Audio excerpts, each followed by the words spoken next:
Pues muy buenas a todos, todas y todes. Bienvenidos a un nuevo capítulo de Derechos, Envejecimientos VIH. Bueno, me vais a ver viendo la cámara, pero estoy entre dos.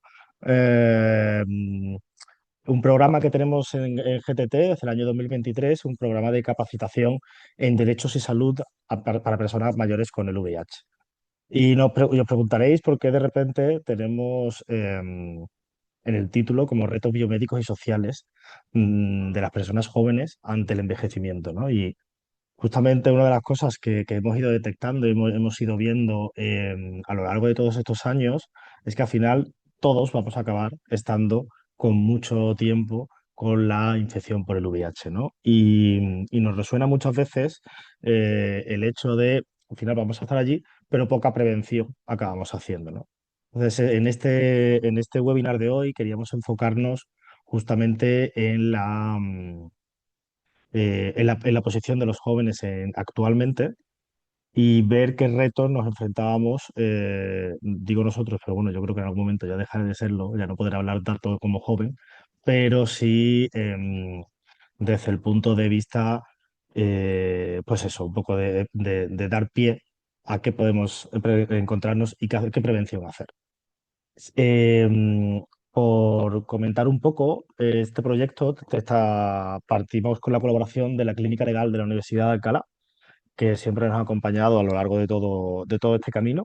Y este año tenemos la colaboración de la farmacéutica Gilead y del Ministerio de Derechos Sociales, Consumo y Agenda 2030, donde a través de la subvención del IRPF pues, estatal pues, hemos conseguido esta colaboración. Comentaros que bueno, que este webinar, aparte de lo que estamos aquí, está grabándose y será subido en nuestra página web, pero que las caras no se ven más allá de los que van a presentarnos hoy. ¿Y quiénes van a presentarnos esto?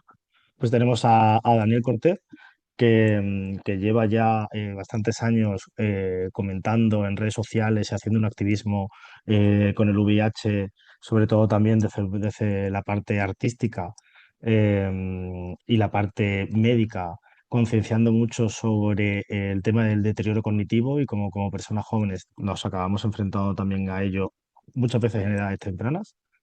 Y también a Oliver Marcos, que bueno, yo creo que el propio nombre se presenta ya en sí, es el secretario general de CESIDA. General, ¿no? Pues creo que sí, ¿no? Yo me confundo de estas cosas. Y que bueno, nos viene a traer pues qué retos sociales tenemos en la actualidad las personas jóvenes con el VIH.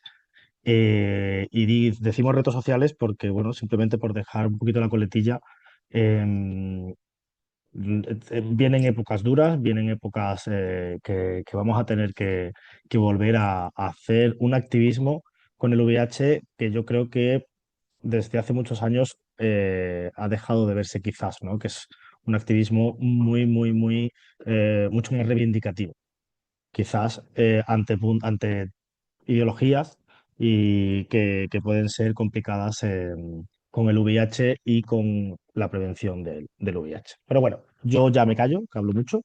Os voy dando pie a Dani, que cuando quieras también puedes poner tu cámara y compartir. El turno de preguntas se irá al final, ¿vale? Así que no os preocupéis. Podéis poniéndole algunas si queréis en el chat, yo iré apuntándolas y al final pues haremos como un pequeño coloquio de todo esto. Así que nada, Dani, cuando quieras, puedes Vale, empezar. fenomenal. Si me decís si se ve, Si le das a pantalla completa, creo que sí. sí, pues está en Creo que diapositiva igual. está Ahí, siendo ahora. vale, fenomenal. Pues nada, a ver, que yo controle el tiempo para también para tampoco irme. Pues nada, muchas gracias a ver, ahí estoy. Pues nada, muchas gracias a GTT, especialmente a Flay por invitarme. Yo soy Dani Cortés Abreu. Voy a hablar de retos médicos de los jóvenes con VIH ante el envejecimiento. Es verdad que hago mucho activismo, sobre todo de la parte artística, pero realmente a lo que me dedico en mi día a día, es decir, por lo que me paga mi cotizo, es porque soy médico y ahora me estoy especializando en medicina preventiva y salud pública. ¿Vale? Pero es verdad que un poco mi monotema es el VIH, entonces pues vamos a hablar un poco de ello. Entonces esta presentación es muy sencilla, realmente porque también he tenido poco tiempo en general gracias al curro para hacerla, pero sí me quería quedar con lo que a mí me parece más esencial respecto a un poco lo que me habían pedido, ¿no? Entonces vamos a hablar un poquito de las particularidades de la infección por el VIH, porque yo creo que es súper importante para ponernos un poco en la misma línea y saber por qué llegamos hasta donde llegamos, ¿no? Luego, a partir de ahí, sí hablaremos ya más en detalle de ciertas comorbilidades y del envejecimiento que experimentamos las personas con VIH. Es verdad que me voy a detener solo en las comorbilidades más comunes, porque comorbilidades tenemos muchísimas, ¿vale? Entonces me voy a detener a las que hoy en día a las personas con VIH en el cambio, en este cambio histórico que ha habido con la introducción del tratamiento antirretroviral, pues ha empezado a presentarse y cada vez entonces tenemos este paradigma de la cronicidad, ¿no? Y luego me detendré brevemente en algunos avances en el tratamiento antirretroviral.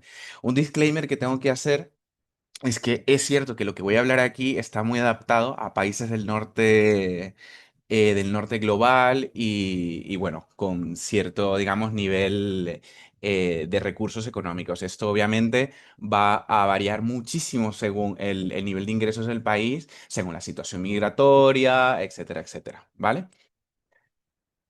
Entonces, bueno, lo primero que tenemos que tener en cuenta es que que ya muchos lo conoceréis, es que cuando el VIH ingresa a través de nuestras mucosas al cuerpo, en realidad no pasa directamente a la sangre ni al plasma. Lo que hace el VIH es utilizar las células del sistema inmunitario que están bajo esas mucosas, se replica rápidamente y en miles, cientos de miles o millones de copias y infecta primero los ganglios linfáticos, el sistema linfático, que es un sistema que digamos que tenemos de circulación, que es como nuestro segundo sistema circulatorio, que cumple varias funciones. Una de ellas es de eliminar y regular los desechos del cuerpo, pero también sirve, aprovechando ese proceso, de entrenamiento para el sistema inmunitario. Entonces, realmente muchas células no solo nacen allí, sino maduran y mueren allí. Y luego de que el VIH infecta este sistema, se asienta en algunos reservorios, en algunos ganglios linfáticos profundos, sobre todo los del intestino, y también en algunos sitios como el sistema nervioso central, ¿vale? Porque las células de esos aparatos y de esos sistemas expresan el receptor CD4, que es el que generalmente utiliza el virus para infectar las células. Entonces, teniendo eso en cuenta, hay particularidades que tiene la infección respecto a otras. Primero es que la infección genera una cicatriz inmunológica. Eso quiere decir que aparte de destruir las células del sistema inmunitario, porque tiene una tasa de replicación muy alta, o sea, aunque un virión del VIH es suficiente para infectar una célula, realmente cuando esa célula empieza a replicar copias del virus, puede producir de miles a cientos de miles. Entonces, tened en cuenta que además la tasa o mejor dicho, la vida media de un CD4, que es la célula principal que infecta, es de más o menos 15 días. Pero el VIH puede tardar solo 24 horas en reproducirse y destruir esa célula. Entonces, la tasa de replicación es altísima y la de destrucción también. Eso no solamente genera una alteración de las células y de los ganglios, de los órganos del sistema inmunitario, sino que también conlleva a una alteración de la función de ese sistema. Entonces, ¿qué ocurre? Que las células no solamente se destruyen y se genera un estrés metabólico sostenido, es decir, le cuesta mucha energía al cuerpo tratar de contener la infección, sino que también las células se alteran y entonces producen menos anticuerpos o se olvidan de producirlos. Y eso es lo que genera a largo plazo que seamos, por ejemplo, más susceptibles a adquirir infecciones. em, que no adquiriríamos teniendo un sistema inmunológico fuerte, ¿no? Esto obviamente sin tratamiento antirretroviral. Luego también es verdad que el sistema inmunitario ayuda a detectar células que puedan tener errores de replicación o errores en su ADN y que puedan producir cáncer. Entonces, al destruirse también este tipo de células que reconocen a estas otras que son malignas, hay mayor riesgo de oncogenicidad, ¿vale? Em, hay una cosa curiosa, es que a partir de la introducción del tratamiento antirretroviral, aunque el tratamiento antirretroviral ayuda a contener la infección, se produce una inflamación crónica de bajo grado. Hay una activación inmunológica constante. ¿Por qué? Porque el tratamiento antirretroviral no puede penetrar a todos los compartimientos y a todas las células del sistema inmune. Como ya dije, hay algunos compartimientos concretos, como son el tejido linfoide, por ejemplo, asociado a ciertas mucosas, o el sistema nervioso central, al que el tratamiento antirretroviral no puede pasar. ¿Vale? Eso a la larga genera inmunosenescencia. ¿Ok? Y bueno, ya hablé de la dificultad para eliminar reservorios que hacen que la infección se cronifique y también sea muy difícil de eliminar y de tratar. Entonces, cuando nosotros instauramos el tratamiento antirretroviral, que nos empezamos a pinchar o tomar las pastillas, se produce la supresión viral, mejora la inmunidad celular, las células se recuperan lentamente, pero se recuperan, no siempre al mismo nivel ni a la misma cantidad de la población general, pero lo hacen, y se reduce la activación del sistema inmunitario. Disminuyen esas sustancias proinflamatorias, mejora la activación de las células inmunitarias y hay menor desgaste inmunológico. Además, eso ayuda a eliminar o reducir las posibilidades de transmisión del VIH según la vía, ¿no? Esto es importante tenerlo en cuenta porque eso quiere decir que la indetectabilidad no solamente está asociado a la intransmisibilidad, sino también a una mejora de nuestro sistema inmunitario, de nuestro cuerpo general. Es verdad que hay que también hay que hacer un disclaimer, que es que la recuperación inmunológica no es la misma en una persona que tenga un diagnóstico temprano a una persona que tenga un diagnóstico en fases más avanzadas, porque tal vez esa cicatriz, digamos, va a ser mucho más profunda. Entonces, esto de alguna manera, siempre he dicho que genera una especie de diatriba, ¿no? De ironía, porque a pesar de que nosotros recuperamos, si hay cierta vuelta a la salud, a un estado de salud y de bienestar, realmente la infección tiene unas consecuencias. O sea, la infección genera una cicatriz inmunológica. Entonces, eso choca muchas veces, esa percepción de que la infección sea sintomática, choca muchas veces con la percepción psicosocial que tenemos relativa al estigma, ¿no? Entonces, ¿por qué? Si nos sentimos bien, se nos considera pacientes crónicos, pues básicamente porque aunque no se haya notado, aunque hayamos tenido una primoinfección asintomática, realmente ya el virus ha hecho ciertos estragos. Y luego hay que tener en cuenta que es verdad que aunque tengamos carga viral indetectable y tengamos unos buenos niveles de CD4, una cosa son las cifras absolutas y otra cosa es cómo funcionen esos parámetros de nuestro cuerpo. Es decir, tú puedes tener muy buenos CD4s, mayor a 200 o 300, y puede ser que esos CD4s no funcionen tan bien.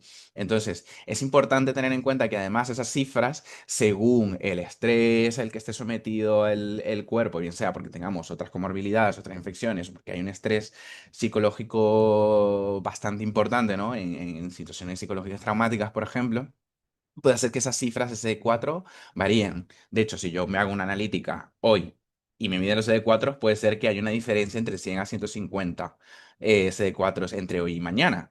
Entonces, siempre le digo a la gente que es muy importante no obsesionarse tampoco con el nivel de CD4 y que incluso, aunque haya ciertos rebotes de la carga viral, lo importante no es tanto el valor puntual, sino cómo se hace el seguimiento o cómo ha sido la evolución de ese valor.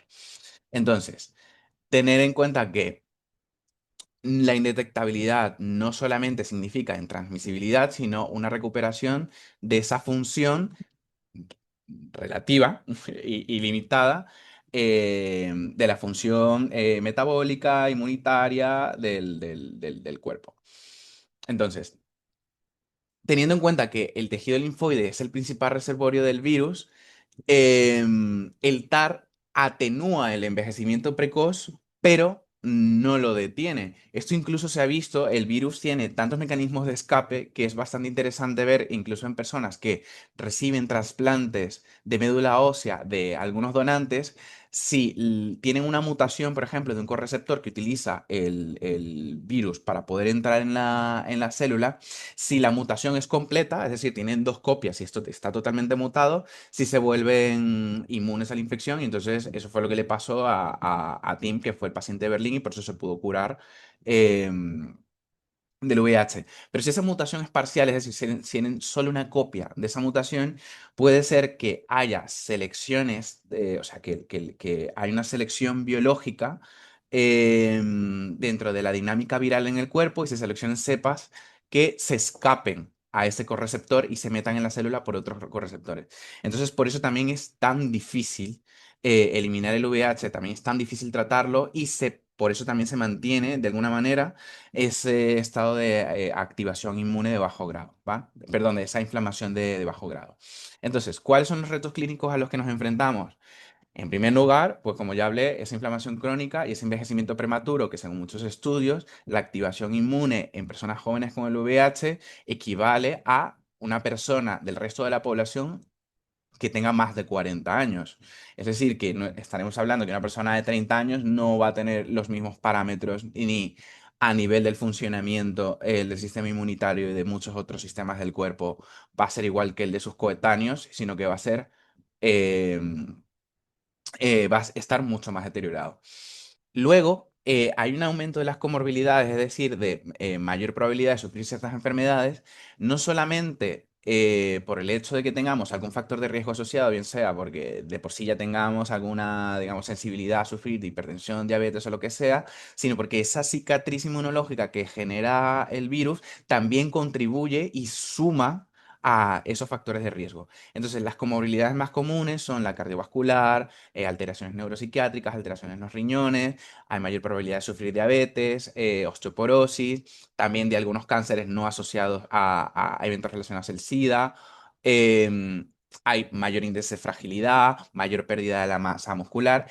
Y luego también otro reto al que nos enfrentamos los jóvenes, al que también se enfrentan muchas personas mayores, pero bueno, nosotros también iremos viendo cómo evoluciona esto, es la polifarmacia, es decir, el uso de cinco o más medicamentos, ¿vale?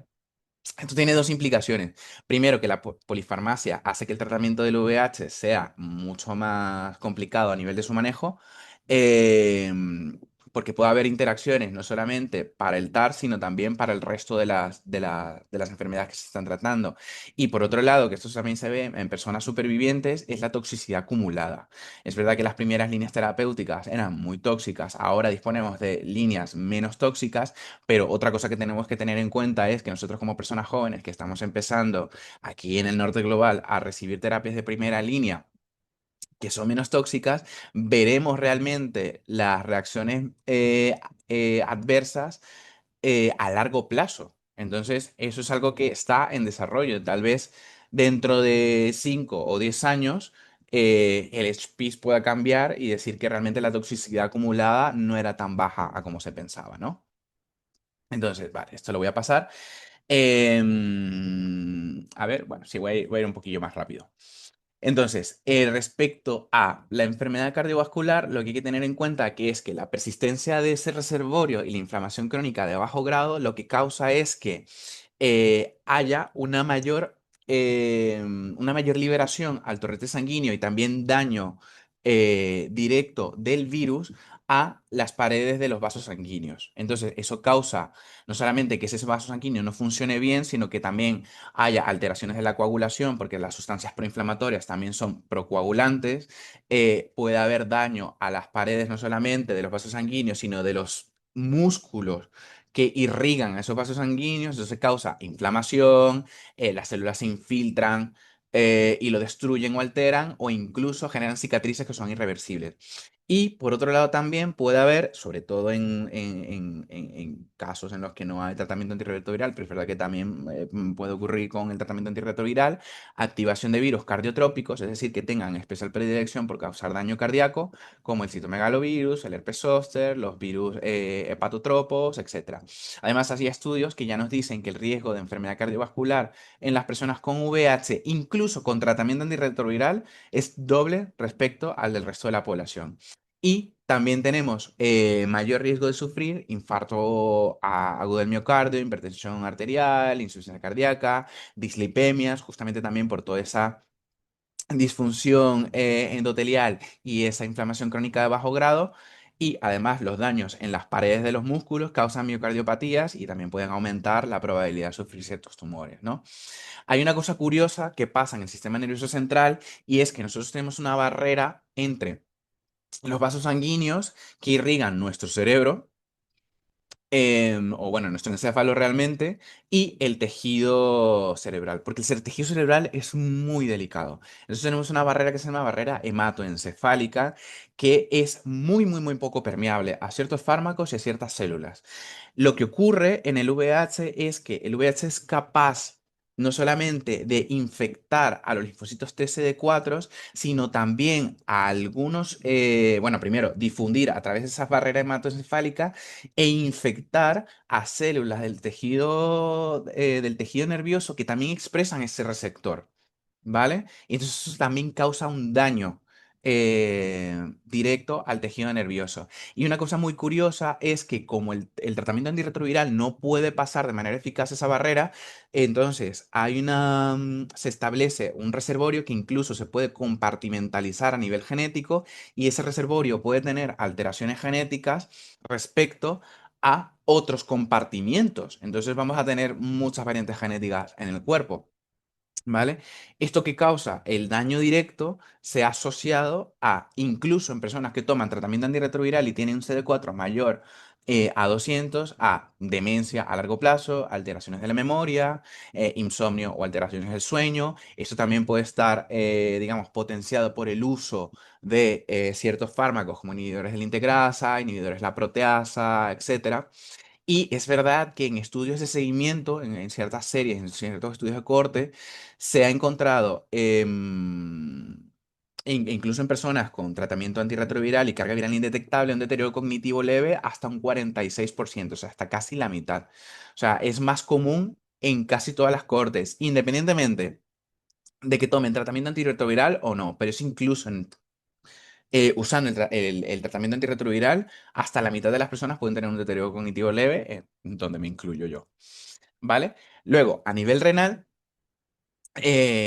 también pasa una cosa muy particular y es que el VIH de por sí puede infectar células del riñón y causar nefropatía, bien sea aguda o a largo plazo. La nefropatía propia, digamos, más asociada al VIH, ¿no? Que estaba como mediada por inmunocomplejos o que era mucho más compleja, digamos, por el mecanismo inmunológico del virus en sí mismo. Con la aparición del tratamiento antirretroviral ha disminuido, pero es verdad que empiezan a aparecer, bueno, empiezan no, ya llevamos bastante tiempo viendo eh, nefropatía crónica en la que se asocian no solamente factores de riesgo clásicos como, por ejemplo, hipertensión, diabetes, dislipemia, sino que el daño que ha causado el virus, esa cicatriz inmunológica, también afecta al epitelio renal. Y entonces causa enfermedad renal crónica. Además, hay que tener en cuenta que esto puede ocurrir particularmente en personas de origen afro, ¿vale? Y también en algunas personas que han consumido tenofovir disoproxil o inhibidores de la proteasa potenciados como atazanavir con cobicistat o también ritonavir, pueden aumentar el daño renal, entonces producir esa nefrotoxicidad. Incluso también se han descrito en el uso de medicación para tratar algunas enfermedades definitorias de SIDA o para evitar que ocurran cuando se dan ciertas profilaxis, por ejemplo, para citomegalovirus, en las que también hay nefrotoxicidad acumulada asociada. Hoy en día es verdad que con la aparición del el tenofovir a la fenamida ocurre con menor frecuencia, pero eso no quiere decir que no ocurra, sino que ocurre con menor frecuencia, entonces tampoco estamos exentos de ellos. Entonces, como siempre le digo a la gente, y como decía Marco Antonio Solís, con esto, ¿a dónde vamos a parar? Pues nos queda realmente que esa cicatriz inmunológica, aunque nosotros no la notemos, sigue causando muchos estragos. Aquí podemos hablar también de las alteraciones en la masa grasa y en la masa muscular, en la pérdida del tejido muscular, en las alteraciones del tejido blando. Es verdad que además algunos fármacos también se han asociado a alteraciones musculoesqueléticas, a esa pérdida de la memoria inmunológica y alteraciones del tejido linfoide, como ese deterioro del timo, que es el órgano que nos ayuda a madurar los linfocitos, y entonces perdemos la inmunidad ante ciertas vacunas y por eso tenemos que volver a vacunarnos contra un montón de virus y bacterias, ¿vale? También podríamos hablar de ciertas situaciones especiales como el embarazo, la menstruación, que tienen un especial manejo y cuidado porque también tienen mecanismos que se alteran por esa cicatriz inmunológica, y podríamos hablar también de la oncogenicidad aumentada al VIH, pero también a aquellos tumores no asociados al VIH, que esa cicatriz inmunológica pues hace que seamos más susceptibles. Pero bueno, por temas de tiempo no me voy a extender mucho. Lo que sí quería dejar un poco claro es qué podemos hacer ante esto. Y esto no solamente se limita a decir, a que tu médico te diga, bueno, haz ejercicio, duerme bien y come bien. Porque el ejercicio, como cualquier fármaco, tiene que ser dosificado, tiene que ser recetado. O sea, me tienes que decir cuándo tengo que levantar, por cuánto tiempo que tengo que levantar, y luego también el ejercicio tiene que ser personalizado. Algunas pautas generales que se dan que nos pueden guiar para empezar a comenzar por algún lado es que deberíamos hacer tanto ejercicio cardiovascular como entrenamiento de fuerza y resistencia. De hecho, el entrenamiento de fuerza y resistencia es el estándar de oro. O sea, tiene mayor impacto en la recuperación y en el enlentecimiento del envejecimiento precoz. ¿Vale? Entonces, se recomienda que el ejercicio cardiovascular sea de 150 minutos acumulados a la semana, si es intensidad moderada, por ejemplo, caminar así rapidillo, o que sean por lo menos 75 minutos de actividad vigorosa, corriendo, ¿no? Esto acumulados en la semana. El entrenamiento de fuerza se recomienda que sea de 2 a 3 días separados por semana. Es verdad que hay algunos regímenes de ejercicio como el HIIT que han resultado muy eficaces en ensayos clínicos aleatorizados, pero bueno, esto realmente se puede adaptar a cada persona. Obviamente hay que evitar agregar factores de riesgo como tabacos, tóxicos, otras sustancias. Dieta, la del Mediterráneo, la mediterránea como el mar. Además, las personas con VIH sí es verdad que deberíamos consumir un poquito más de proteína, bien sea animal o de alto valor biológico, como por ejemplo legumbres. Deberíamos restringir el uso de ultraprocesados y azúcares simples porque tenemos mayor facilidad para desarrollar ciertos trastornos metabólicos, ¿no? Como diabetes, por ejemplo. Y el papel de la vitamina D es bastante controvertido, simplemente por una cuestión de que todavía no se sabe muy bien cuáles son los niveles normales, incluso en personas con patologías, etcétera. Luego, la gente me pregunta mucho por suplementos, que cuáles son los suplementos que podrían tomar y que podrían ser útiles. Realmente no hay muchos suplementos que tengan una evidencia fuerte que puedan dar un beneficio real y contundente. Lo que más se ha evaluado y lo que tiene mayor evidencia, mayor eficacia es la proteína en polvo, la creatina y la cafeína. Pero bueno, esos consejos tienen que ser individualizados. De hecho, la creatina es una cosa muy curiosa porque también se ha visto que puede mejorar en algunas personas ese deterioro cognitivo. ¿Vale? Y luego también no olvidar, por supuesto, la activación conductual, la regulación funcional, higiene del sueño, regulación de ritmos circadianos, pero bueno, esta vida esta vida acelerada está un poco difícil. Y ya por último, hacer algunos apuntes sobre los avances en el tratamiento antirretroviral.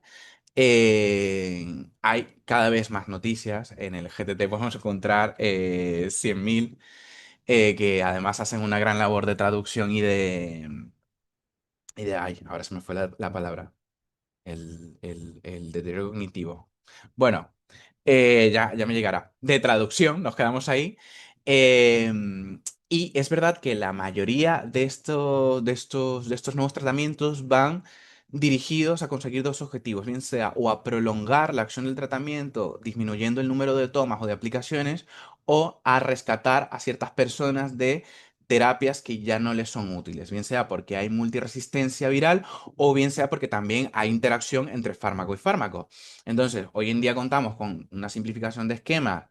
Tenemos fármacos en biterapia, también tenemos fármacos más espaciados entre 2 a 6 meses o incluso de dosis semanales como el Latravir, que es un fármaco que se está probando en algunos ensayos clínicos y que ya se ha aprobado por la FDA. También tenemos fármacos que se salen, digamos, de las dianas clásicas o tradicionales, bien sea a nivel viral o celular, y tenemos fármacos que impiden que el virus se integre en el ADN, como el cabotegravir. Tenemos inhibidores de la cápside que hacen que el virus no se acople, no se ensamble bien, como el lenacapavir, que además este se administra subcutáneo cada 6 meses.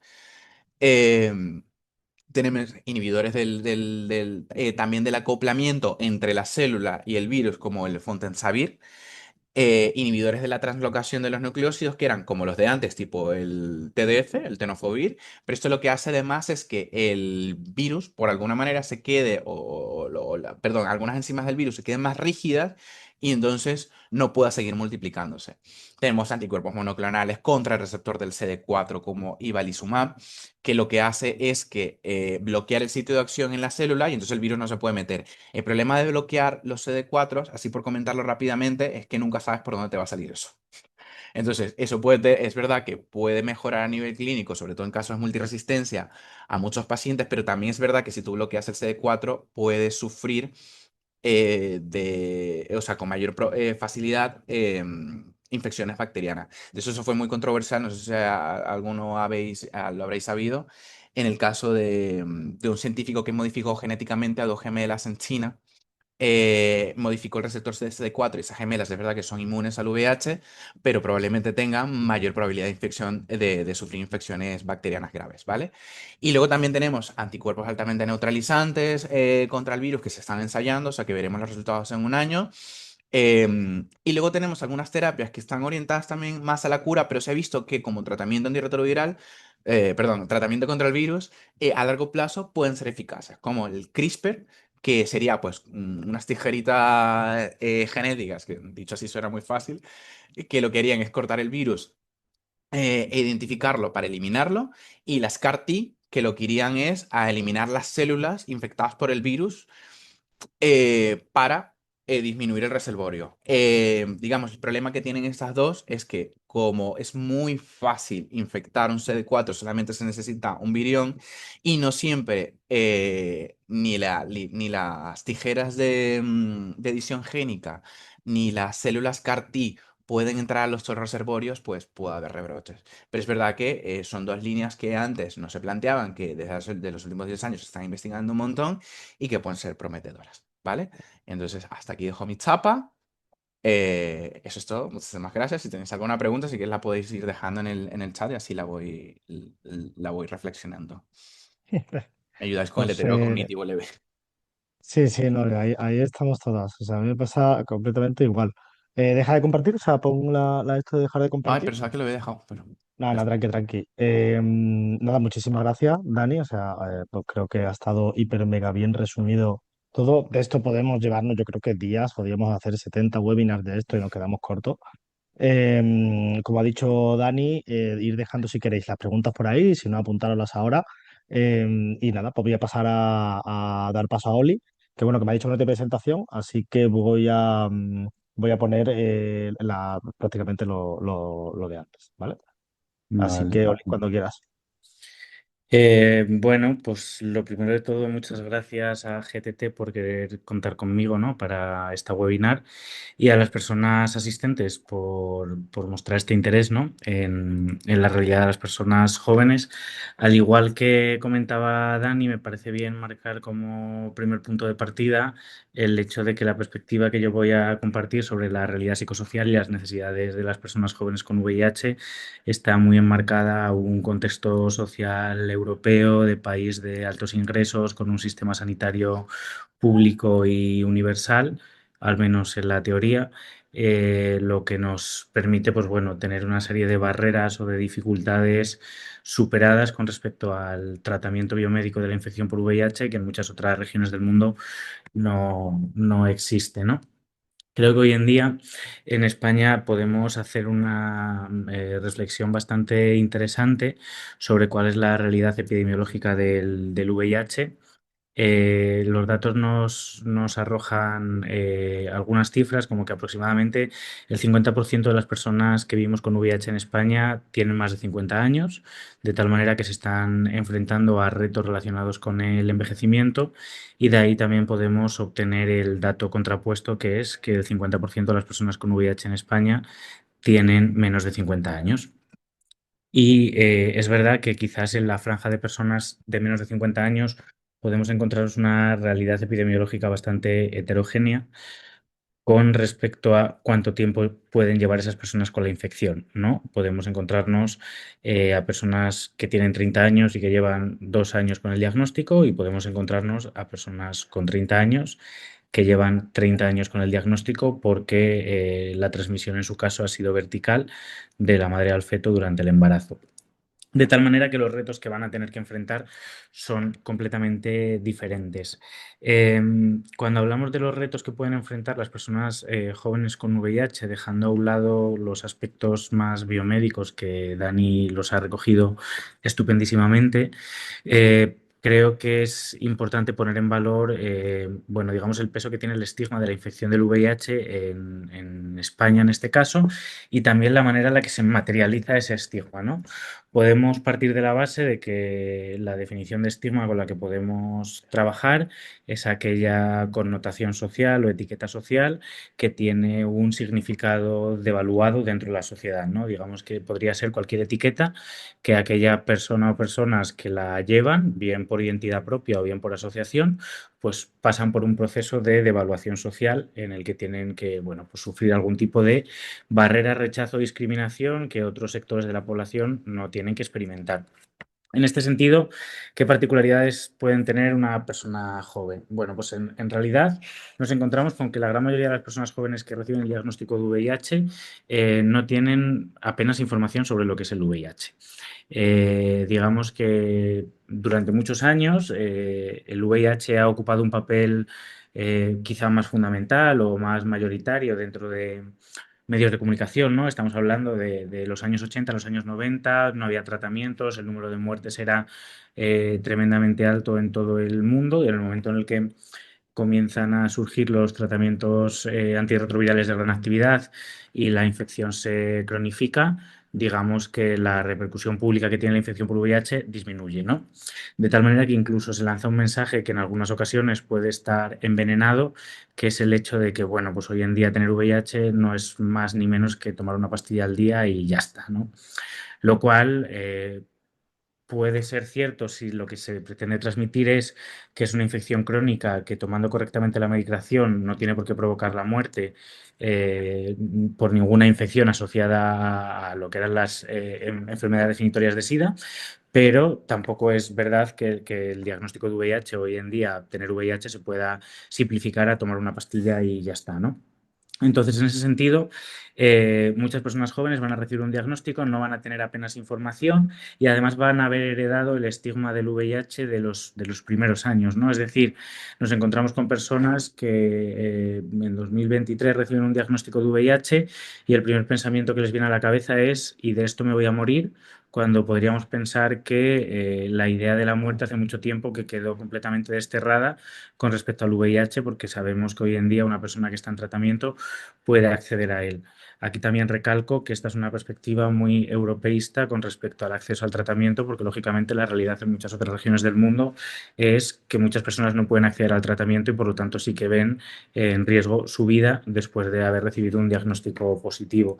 Y en este sentido creo que también es importante, si tenemos en cuenta la realidad de España, cuál es el impacto que puede tener haber pasado por alguna experiencia similar a no poder acceder a un tratamiento antirretroviral o no poder acceder a un cuidado de la salud, con ese proceso psicológico que denominamos duelo migratorio, que es ese impacto psicológico que experimenta una persona cuando tiene que emigrar a otro país por una cuestión de supervivencia, ya sea por cuestiones sanitarias, por cuestiones de identidad de género u orientación sexual, por cuestiones de ideología política o los motivos que lleven a la persona a tener que migrar a otro país por este tipo de cuestiones, ¿no? Y además la desconfianza que se puede generar en un sistema sanitario cuando llegas y ciertos requisitos que se sobreentiende que todo el mundo debería de poder tener, no los tiene todo el mundo, como en este caso puede ser una tarjeta de salud que le garantice el poder acceder a recursos sanitarios en cualquier parte del país. ¿Qué pasa además con todo esto? Pues que hoy en día el VIH, al ser una infección crónica, digamos que permite que tú puedas tener la infección, que tú puedas cuidar tu salud y que nadie tenga por qué enterarse de ello. En otros momentos históricos quizás esto era un poco más complejo porque no había tratamientos o los tratamientos que habían eran más agresivos, provocaban una serie de secuelas que físicamente se veían, como podía ser una lipoatrofia, lipodistrofia, otro tipo de infecciones o enfermedades asociadas que visualmente eran identificables y esto hace que hoy en día pues muchas personas con VIH cuando reciben su diagnóstico pues consideren que no es necesario comentarlo con nadie, ¿no? También por ese miedo al rechazo social que puede haber. Que por un lado está muy bien que podamos interiorizar que podemos tener una vida sin necesidad de darle ningún tipo de espacio a la infección por VIH, más allá que el que le podríamos dar a cualquier otra cuestión médica, ¿no?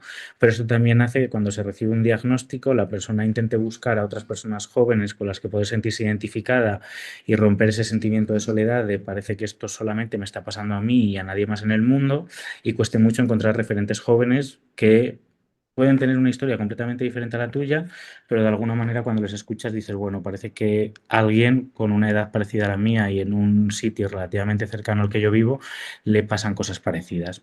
Y ese sentimiento de reflejo, ese sentimiento de pertenencia también es tremendamente positivo a la hora de poder afrontar ese proceso psicológico que es el duelo y el afrontamiento de la infección por VIH, ¿no? Que además en el caso de las personas jóvenes yo creo que tiene dos aspectos que son tremendamente relevantes. Por un lado vamos a vivir un duelo relacionado con el estigma de la infección del VIH, es decir, ¿y ahora cómo va a ser mi vida con esto? Cuando probablemente piense que nadie se va a querer acercar a mí, que nadie me va a querer contratar, que no voy a tener pareja nunca, o que si tengo pareja me va a dejar cuando se entere, etcétera, etcétera.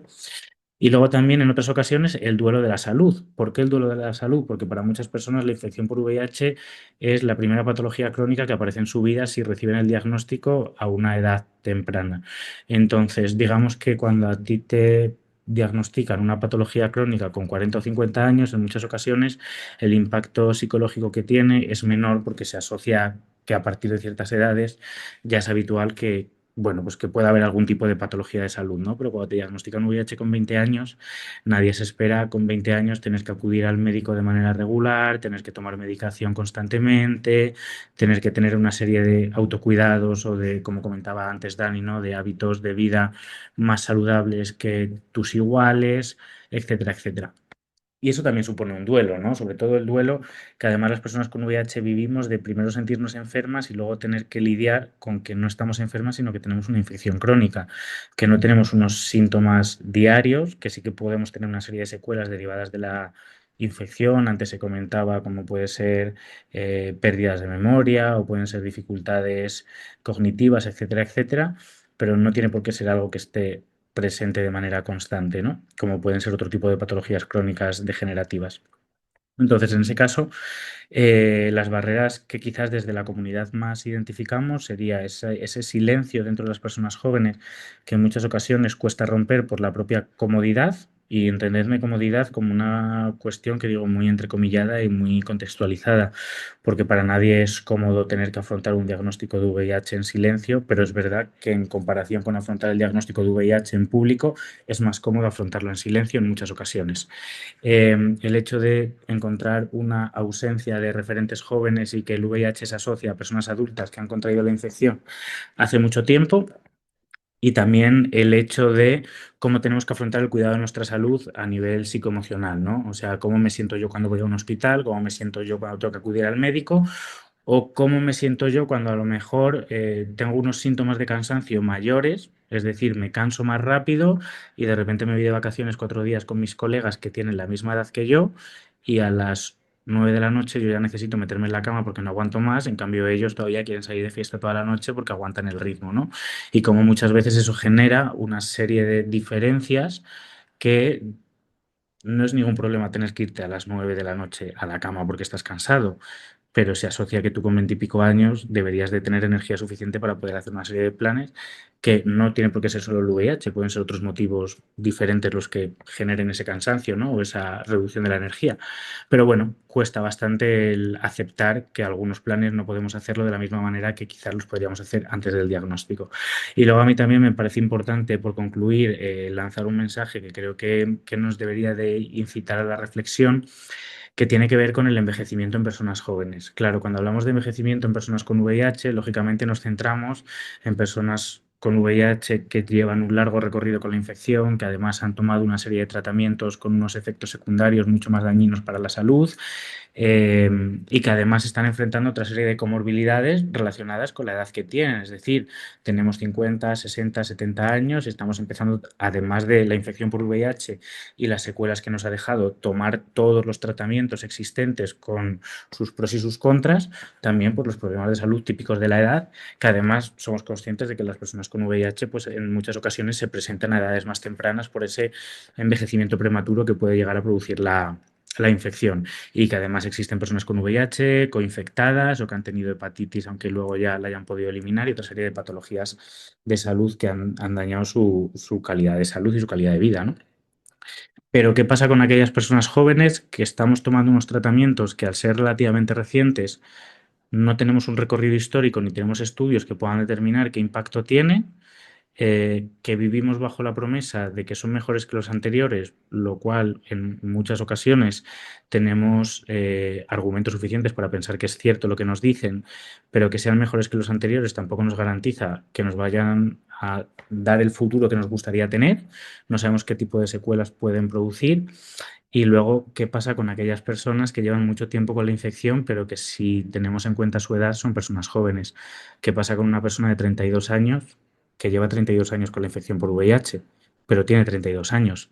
Entonces, creo que también es importante que reflexionemos sobre cómo deberíamos de articular una serie de recorridos sanitarios que permitan acceder a revisiones geriátricas o a otro tipo de cuestiones a edades más tempranas, no para personas, no solo para personas con VIH mayores de cierta edad, sino también que otro criterio sea llevar más de ciertos años con la infección, y que de esa manera las personas que han contraído la infección por transmisión vertical se puedan ver reflejadas, y por otro lado también poder reflejar qué impacto puede llegar a tener la angustia del futuro y esa incertidumbre en las personas jóvenes que hoy en día están tomando tratamientos que, por ser novedosos, pues no tienen como ese recorrido histórico que nos permite haber hecho estudios que nos puedan decir cuál es el impacto, ¿no? Sobre todo ahora mismo, personas que estamos viviendo entre crisis sociales constantes, las cuales tienen un impacto en nuestra salud, ya sea a nivel ecosocial, ya sea a nivel de vivienda, ya sea a nivel de políticas internacionales, etcétera, etcétera, en las cuales digamos que se juntan muchos factores que pueden influir en la ansiedad, la depresión, conductas no saludables como consumo de tabaco, de alcohol o otro tipo de sustancias, el impacto que están teniendo las redes sociales y los teléfonos móviles en nuestro día a día y la manera en la que nos relacionamos, y como todo esto muchas veces puede estar atravesado por el VIH, si esos teléfonos o aplicaciones están relacionados con un contexto sexualizado, o si el estrés que me genera tomarme una pastilla lo compenso con el consumo de otro tipo de sustancias, o si muchas veces por tener un estilo de vida prescindo de acudir a las visitas médicas, pero como soy joven y me encuentro bien, no le doy importancia a faltar un día a la consulta médica. Bueno, creo que al final simplemente es poner en valor que existen muchas cosas que abordar, que ya se abordan. Nosotros en Generación Positiva, que es la red de jóvenes con VIH de España, bajo el paraguas de CESIDA, ya hablamos de todas estas cuestiones y ya intentamos como generar espacios de reflexión, pero que es importante que estos espacios trasciendan a una red de jóvenes con VIH, que trasciendan pues, a todas aquellas personas que no se sienten interpeladas por el concepto de activismo, pero que sí que estarían dispuestas a aportar su testimonio a un estudio, a otro tipo de administraciones, otro tipo de organismos que tengan una perspectiva más de políticas públicas, más biomédica o asistencial, etcétera, etcétera, y que podamos establecer reflexiones de buena bueno, de cómo queremos cuidar a las personas jóvenes y de cómo tenemos que dar pues ese modelo óptimo de atención al paciente, ¿no? Que reivindicamos, ¿no? De que la persona con VIH sea quien realmente marque cuál debe ser el recorrido sanitario y las diferentes necesidades y que sea una persona activa dentro del cuidado de su salud, pues que lógicamente a las personas jóvenes también se las tome en cuenta de la misma manera que a cualquier otra persona con más experiencia en el cuidado de su salud, como puede ser una persona superviviente. Y por mi parte eso es todo y muchísimas gracias. Ahí. Pues, joder, pedazo de discurso, sobre todo teniendo en cuenta que realmente creo que tenemos que centrarnos en que esta es la situación en la que nos encontramos, situación que me da la sensación que pocas veces se habla, porque al final, como has comentado, tendemos mucho a hablar de lo que hemos venido construyendo, pero que está muy bien y me parece perfectísimo y que siempre será bandera, pero también teniendo en cuenta las necesidades actuales y lo que nos queda, y que para eso las personas jóvenes tienen que ser protagonistas también de este motor de cambio, ¿no? Y, y yo no quería dejar pasar la oportunidad y sobre todo por un pensamiento que siempre y sobre todo últimamente se me viene a la cabeza, es que creo que nos hemos pasado muchísimos años teniendo miedo de que nos quiten derechos LGTBIQA+, relacionados con las mujeres, derechos personas migrantes. Y me da la sensación que últimamente el pensamiento es, no sé si voy a sobrevivir mañana. No tanto porque nos vayan a quitar estos derechos, sino porque es que ya nuestra salud peligra. Porque volvemos a que esté encima de la mesa si la sanidad tiene que ser pública o privada, si no mejorar la sanidad pública, sino si simplemente se tiene que estar o no, quiénes tienen que estar ahí dentro, que me parece también bastante grave, y sobre todo ante una infección que es el VIH, que tenemos la suerte de que indetectable es intransmisible, que no es el mensaje que es un mensaje bandera, pero no es el único mensaje que tiene que ser, pero que tenemos la tranquilidad de que cuando hacemos una atención integral al VIH, estamos haciendo prevención, estamos haciendo cuidados, estamos haciendo calidad de vida, estamos haciendo derechos, ¿no? Entonces, algo que engloba tanto, de repente da miedo que el día de mañana lo podamos perder, ¿no? Entonces, bueno, vuelvo a recordar antes de pasar al turno de preguntas que aquí ya con el momento que pasemos al turno de preguntas paramos la grabación para que nadie, si quiere, alguien quiere contar alguna historia personal, no será puesta en nuestras redes sociales y demás. Pero bueno, vuelvo a recordar y dar las gracias a Gilead y al Ministerio de Derechos Sociales, Consumo y Agenda 2030 y por supuesto a la Universidad de Alcalá, perdón, a la Clínica Legal de la Universidad de Alcalá que es la que vienen colaborando en todo este proyecto. Por supuesto, a Oliver y a Dani, que han traído este tema tan importante y que, bueno, ahora pasaremos a debatir un poquito. Así que nada, muchísimas gracias. Vale, ahora ya podéis soltar todo lo que queráis, porque ahora ya está cortado, ahora ya podemos decir de todo. Eh, si queréis quitaros vuestros audios, o sea, vuestros micros a Dani y a Oli. No veo recogido ninguna pregunta bueno, veo Miguel López sí tiene la mano levantada, creo. Si quiere quitarse el micro y comentar. Bueno, digo la mano levantada porque pone hand en el chat. Eh, yo por ahora no tengo preguntas, dice José Ángel. Si no, bueno, Es que no yo sé si sí. era hand por mano o era hand por Ah, vale. lo de la... Ay, es mi deterioro cognitivo. Yo he empezado como tú ya, Dani, a usar el deterioro cognitivo porque de verdad lo noto como algo, justamente quería entrar en ese punto, entonces traigo la primera pregunta, lo noto como algo que yo pensaba que no iba a sentir presencia en mi vida, o sea, siempre hemos hablado, como decíais los dos, de la trayectoria de los supervivientes, de personas que llevan muchísimo tiempo con esto y de repente me doy cuenta que una persona que lleva 9 años en un grupo de tratamientos, porque he tomado varios, que no pensaba que fuera a afectarme tan pronto, ¿no? Y de repente ocurre. ¿Puedes ya, si acaso, explicar en primera persona cómo es esa afectación? ¿Cómo notas de repente y cómo puedes asumir que es debido a un deterioro cognitivo del VIH?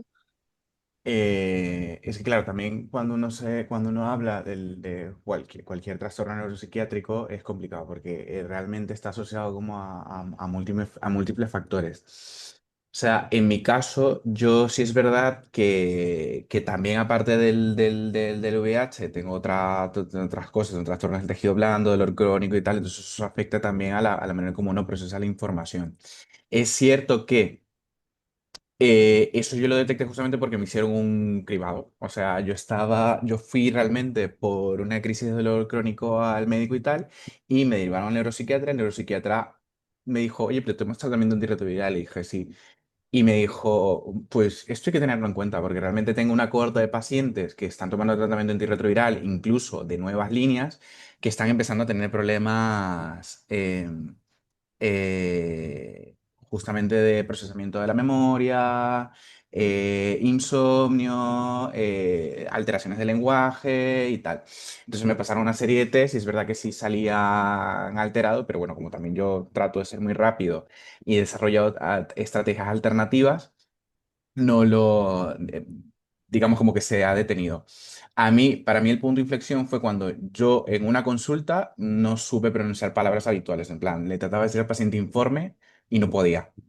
Entonces era como, te tengo que entregar Y entonces, claro, cuando ya los pacientes empezaban a decirme lo que yo tenía que hacer, se me encendió un poco la alarma y dije, eso no es normal que me esté pasando, porque incluso con el tratamiento para el dolor no me pasaba. Entonces, bueno, estuve un tiempo en un ensayo clínico y tal, pues me indicaron neurorehabilitación y pues bueno. Un poco lo que comentaba antes, realmente pues yo creo que aprendes un poco a convivir con ello y desarrollas estrategias paralelas. Yo, por ejemplo, ahora como los sinónimos son mis mejores amigos, porque es verdad que las palabras se me olvidan un montón. Em, pero también es verdad que he visto alteraciones de la memoria brutales. Ahora que estoy haciendo la residencia, lo comparo con mis compañeras, es que si yo no escribo las cosas, mi capacidad retentiva es mucho más baja. Entonces, es verdad que es una cosa compleja, es una cosa que depende, pues eso, de la toxicidad acumulada, del propio daño que pueda tener el VIH o no, de las patologías asociadas que no tengan nada que ver con el VIH, em, pero sí creo que hay una falta de cribado. Y por otro lado, claro, ya me acordé de lo que iba a decir también al principio, es que una cosa muy curiosa es empezar a sentirte, o sea, reconocerte como enfermo. Porque una cosa que yo sí reivindico mucho es que aunque el VIH sea sintomático y tú no te encuentres mal, tú sigues estando enfermo. Y por algo estás en una consulta monográfica de crónicos. Y eso no está mal. El problema es que a ti te quiten derechos porque tú estés enfermo. Y el problema es que tú tengas que verte forzado a llevar a vivir la vida de una persona sana en unas condiciones ideales, eh, cuando realmente no puedes, no quieres o no tienes por qué. Entonces, Claro, creo que mucha gente con VIH también por esta cuestión de alcanzar cierto ideal de cuerpo sano como una medida, como una estrategia para gestionar el estigma, termina aferrándose a eso y creo que también hace a veces es verdad que podemos pecar en asociarlo todo al VIH, pero también muchas veces creo que dejamos pasar cosas porque pensamos que el tratamiento antirretroviral soluciona todo. Y no solamente les pasa a los pacientes con VIH, también les pasa a los clínicos. Entonces, como lo típico que ya mi infectólogo me acaba de dar cita para dentro de un año, pero yo no me siento como para que me vea el año que viene. Pero a los de la PrEP le da cita cada 3 meses. Entonces, ¿no? Hay una cosa ahí como con cómo se patologizan las cosas y cómo cambia el manejo según la percepción también social, histórica y las estrategias disponibles. mira, justamente pues yo me callo, doy paso a Miquel Torres, pero lo de Miquel me cuesta, doy paso a Miquel, a ver si tiene alguna pregunta o a lo mejor nos quiere comentar algo relacionado con esto. Activa tu audio, Miquel. Sí, Ahí. ahora está activado. Sí, bueno, ya he dicho al principio que yo aquí no pintaba mucho, pues en una reunión de jóvenes, pues como podéis ver, jovencito, jovencito no soy. Sí que quería hacer, nada, me he apuntado a un par de cosas, como siempre, cuando participo en algo. Me he sentido aludido, pues claro, como miembro de Supervivents que soy.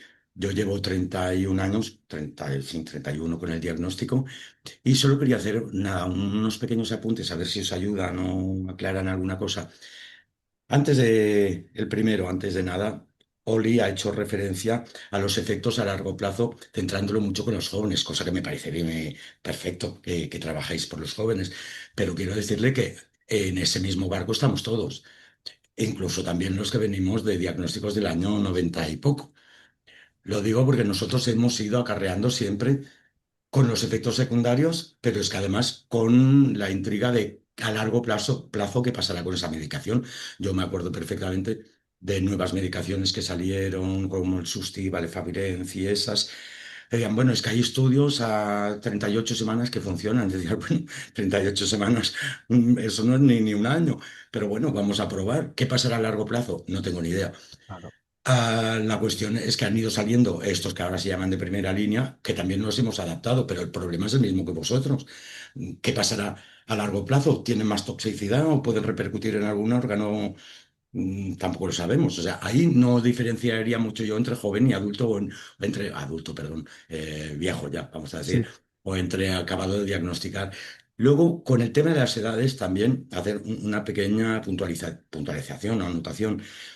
Claro, es muy diferente. Cuando se habla del 50%, más o menos se ha dicho 49% de personas diagnosticadas con VIH que tienen más de 50 años, ahí también tendríamos que diferenciar los que Eso, llevan 4 años claro. con un diagnóstico de los que llevamos 30 y pico o incluso de antes de la época TAR, porque ahí sí que los Ujú. efectos, ya no solo los efectos físicos de posibles medicaciones, comorbilidades, lo que sea, sino los efectos emocionales, y ahí lo digo con los comentarios de Dani, las depresiones, bueno, ahí los problemas mentales y psiquiátricos, e incluso las tasas de suicidio, que por suerte han bajado mucho, pero se dieron mucho hasta el año 2000 y poco. Casi que diría yo hasta el indetectable intransmisible, que eso parece que tranquilizó así como bastante. Dos puntitos más y me callo porque yo soy de enrollarme si me dejáis vía libre. A mí me llama mucho la atención, en catalán digo más opta, que es como más contundente, ¿no? Me llama mucho la atención por lo que ha dicho Oli también otra vez, pero que también lo voy viendo por aquí en mi zona, es que los jóvenes no tengan información. O sea, no hay información y eso lo vivo, lo palpo, colaboro en diferentes asociaciones. Hace poquito me derivaron a un chico que le acababan de diagnosticar VIH en una fase ya muy avanzada. Desgraciadamente, mucho sucede así.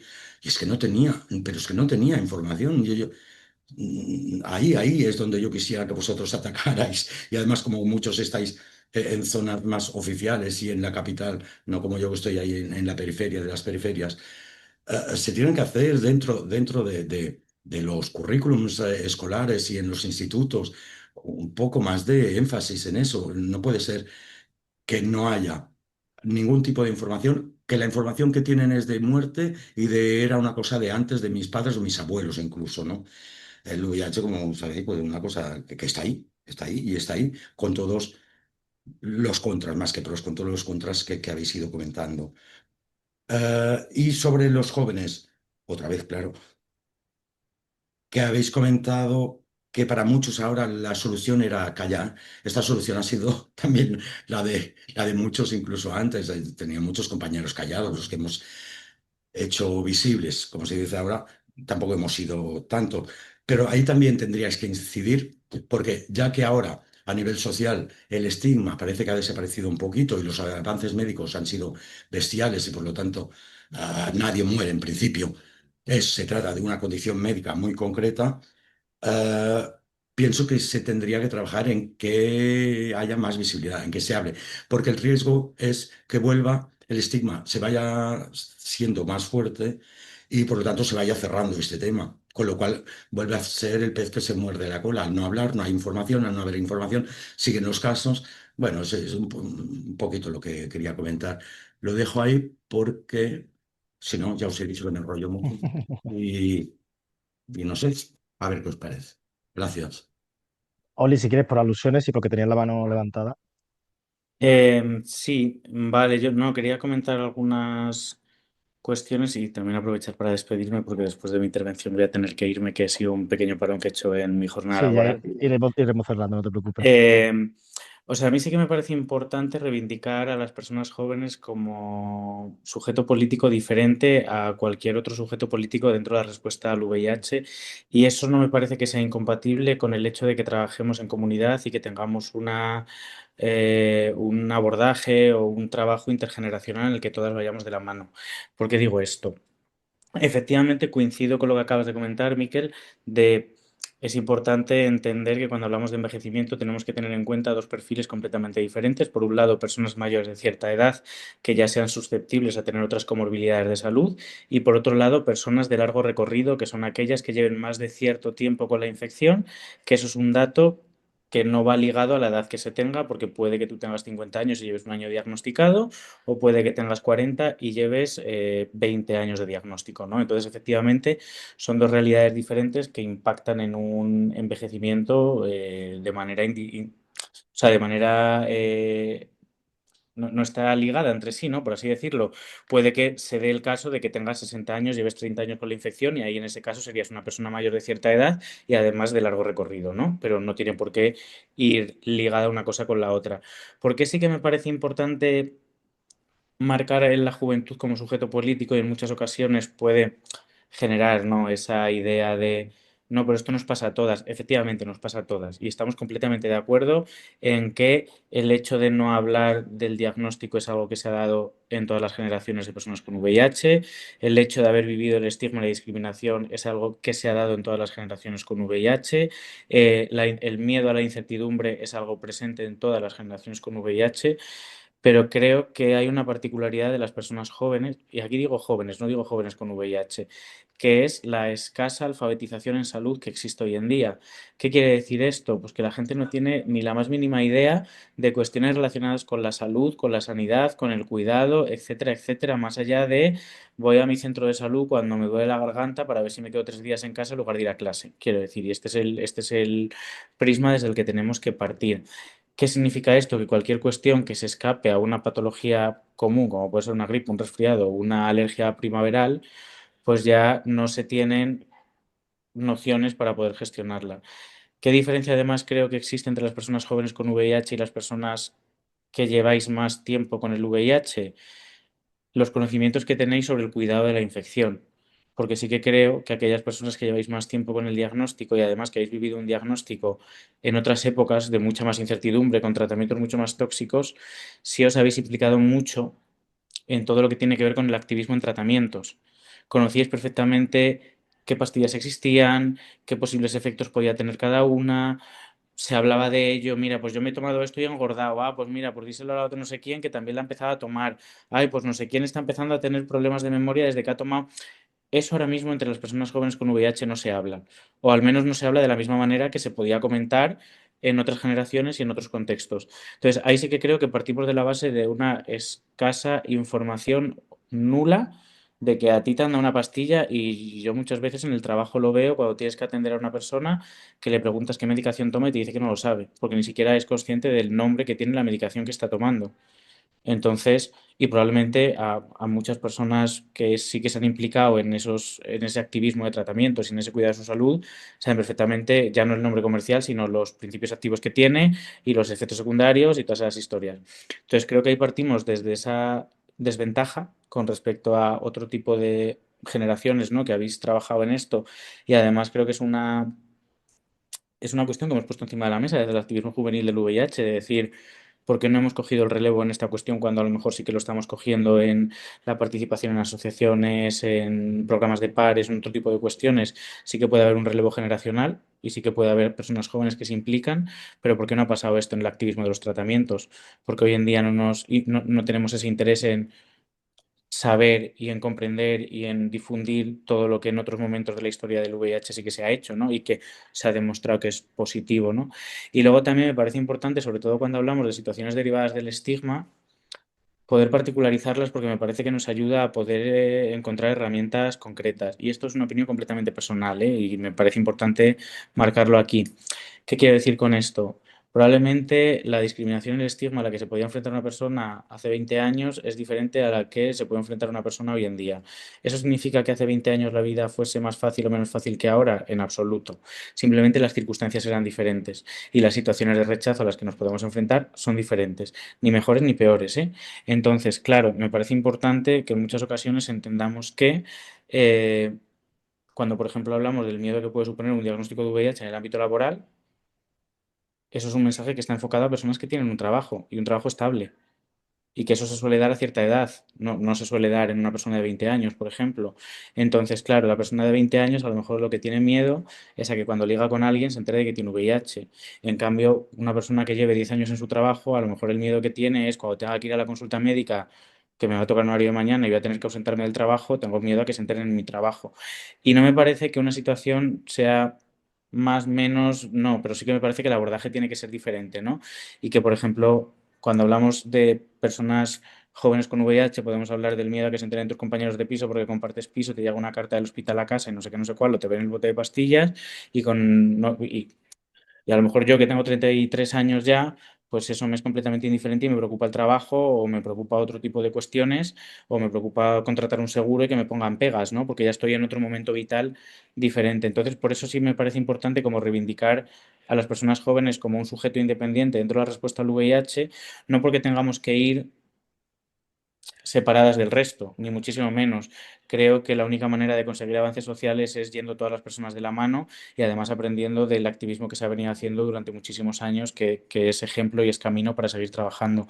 Pero al final creo que yo no soy quien tiene que liderar, por ejemplo, la inclusión de las personas con VIH en una ley de discapacidad o dependencia, que además hoy en día creo que se aprueba, hoy creo que además ha sido justo que se aprueba en el Congreso una posible modificación de la ley y tampoco creo que personas de 40 años sean las que tienen que hablar de la dificultad en una vivienda compartida, porque a lo mejor es una realidad menos predominante, no digo que no se dé, pero que es menos predominante que en personas de 20 años. De ahí lo de marcar como específicamente cuando hablo de personas jóvenes, no porque crea que tenemos necesidades diferentes, pero sí que creo que se materializan de manera diferente. Y aprovecho para despedirme, de verdad que ha sido un verdadero placer. Voy a dejar la cámara quitada para por lo menos escucharos de fondo, pero en algún momento me tendré que desconectar porque tengo que salir de la oficina. Cualquier cosa, pues estoy a vuestra entera disposición siempre. O sea, no te preocupes, va a hablar Dani y ya ahí cortaremos el turno también de preguntas. No por otra cosa, porque a mí a las 8 me cierran aquí en el coworking. Nada, Pero nada, muy muchísimas rápido. Sí, también un gracias. poco por aportar a lo que comentaba Oli Miquel. Creo que por eso también reivindico mucho el hecho de dejar estar la enfermedad, no solamente para reconocer esas posibles situaciones en las que realmente necesitas ayuda y en las que puedes reconocer a otra persona como enferma y por lo tanto asociarte, sino también tender puentes, porque tal vez si yo no reconozco esa condición en mí mismo, tampoco la puedo reconocer en otras personas, incluso de mi mismo grupo que estén en otras edades. Entonces, a mí me parece, creo que sí lo que tal vez habría, el próximo paso que habría que dar es justamente hacer, o sea, tender ese puente entre otras personas enfermas y otras personas de otras generaciones que aglutinen más el movimiento. Luego también respecto a las particularidades de los jóvenes, es verdad que no es lo mismo hablar de una persona que tenga un largo recorrido independientemente de la edad a una persona recién diagnosticada que tal vez sea mayor, pero una particularidad también respecto al que enfrentan los jóvenes de por sí en la respuesta social es que los mecanismos de control social y económicos que hay ahora no son los mismos que había hace 40 años. Y no quiero decir que hace 40 años haya sido como mucho más fácil y mejor, pero sí es verdad que la realidad social, tanto a nivel digital como a nivel económico, como a nivel social, incluso de seguridad armamentística, ha cambiado radicalmente y yo me he encontrado con estrategias que a algunos colegas y compañeras más mayores que yo me han tratado de trasladar, las he tratado de explicar y han sido o ineficaces o incluso han ido en mi contra, porque esos mecanismos de control justamente ya las instituciones los han captado. Entonces también es importante que las personas jóvenes se organicen y empiecen a buscar vías nuevas para responder a esas necesidades y a las barreras que se les enfrenten. Es un poco Ujú. lo que quería agregar y ya está. Eh, Nada, muchísimas gracias. Recogemos estas cuestiones porque justamente también para mí estos espacios me ayuda a generar los siguientes nuevos webinars, que si bien el de la semana que viene va a ser el de em, barreras en el acceso a las residencias, otra vez dirigido exclusivamente a personas mayores que seguimos encontrándonos con el mismo problema y las mismas consultas cada 2 por 3, pero si bien para final de año tanto el tema de activismo de tratamiento, que es GTT, siempre se ha abanderado ese tema, como el hecho de poner en algún momento la capacidad de unión entre esos supervivientes de aquel momento y estas nuevas generaciones para simplemente compartir esto que estamos hablando, debatir y sobre todo aunar fuerzas y crear comunidad y equipo, que yo creo que puede ser algo muy esencial. Así que muchísimas gracias. Ha sido un placer y nada, nos vemos a la siguiente que queráis pasarse por aquí por algún webinar. Así que nada, nos vamos.